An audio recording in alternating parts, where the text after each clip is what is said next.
Nasaan phase ka na ba ng no contact mo? First week, first month, first year, or first day?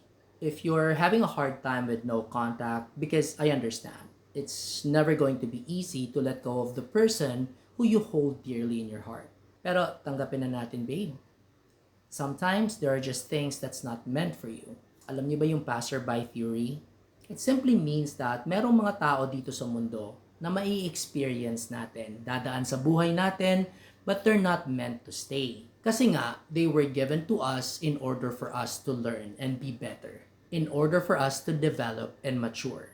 So para silang mga tools na binigay ni Lord in order for us to see ourselves better kung saan tayo na yon, in order for us to be able to navigate our way forward to a better you.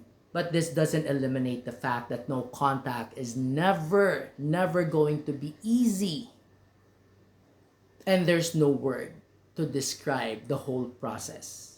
Yung okay ka, parang feeling mo na accept mo na wala sila, and then a few weeks after, here you go again, you crumble down, and then you're gonna be okay again, and then crumble down, until you get through it. Pero kung sino man yung nanonood na yon na nahihirapan sa no contact journey nila, I just want to tell you one thing.